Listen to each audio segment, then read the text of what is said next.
আসসালামু আলাইকুম সবাইকে। আজকে বলবো ইসলামের এক সুন্দর শাসন ব্যবস্থার কথা। তখন হজরত ওমরের শাসনকাল চলছিল। তিনি হজ করতে গিয়েছিলেন, এমন সময় মিশরের বাদশার ছেলে এক লোকের সাথে খারাপ ব্যবহার করেছিল এবং সেই লোকটি এসে হজরত ওমরের কাছে বিচার দিল যে হুজুর, আমার সাথে মিশরের বাদশার ছেলে খুব খারাপ ব্যবহার করেছে, আমি এর বিচার চাই। তখন হজরত ওমর বিচার সালিশ বসালেন এবং প্রমাণ সহ ঠিক প্রমাণ দেখলেন যে প্রমাণে ধরা পড়ল সেই বাদশার ছেলেটি আসলে দোষী। তখন হজরত ওমর তার হাতে থাকা লাঠিটি সেই লোকটিকে দিলেন এবং বললেন যে তাকে পেটাও, তোমার যতক্ষণ মন চাবে তুমি বাদশার ছেলেকে পেটাতে থাকবে।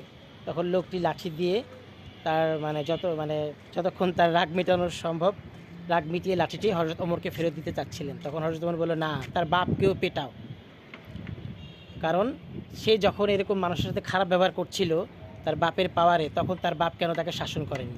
তার তার বাবাও এর সাথে তার বাবাও এর সাথে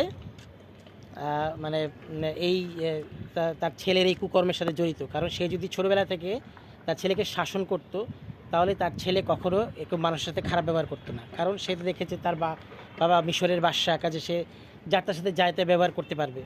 কিন্তু তার বাবা কিন্তু তাকে এই জন্য তাকে করেনি আর কি, শাসন করেনি। তখন সেই লোকটি হযরত ওমরের কাছে মাপ চাইলো এবং লাঠি ফিরিয়ে দিল এবং সে বলল যে আমাদের বাদশার প্রতি আমার কোনো ক্ষোভ নেই, হুজুর, আমি আপনার কাছে মাপ চাচ্ছি, দয়া করে বাদশাকে কোনো শাস্তি দিতে বলবেন না, উনি অনেক ভালো মানুষ।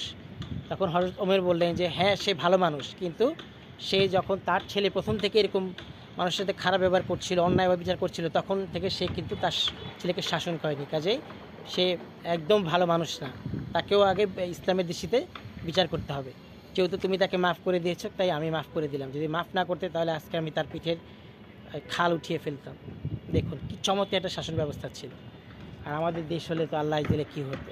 তো সেরকম শাসন ব্যবস্থা যদি এক চিমটি পরিমাণ আমাদের দেশের নেতারা যদি মানে, কসম ইউরোপ আমেরিকা থেকে আমাদের দেশ কম হবে না। কিন্তু ওই যে ইমান নেই, ওই কালকে দেখলাম সানভিজ ভাই টনি বলছে জামাত ইসলামকে ক্ষমতায় আসতে দেওয়া যাবে না, ক্ষমতায় না, এই দলটিকে একদম বাদ দেওয়ার জন্য সে প্রধানমন্ত্রী বরাবর আপিল করেছে। কী ধরনের নোংরা একটা মহিলা এই ধরনের কথাবার্তা বলতে পারে? সে ইসলামকে মানতে চায় না, অথচ এই ইসলাম নারীকে সবচেয়ে বেশি সম্মানিত করেছে। তো এই শাসন ব্যবস্থাটা শুনে কার কেমন লাগলো কমেন্ট করে জানাবেন। ধন্যবাদ সবাই।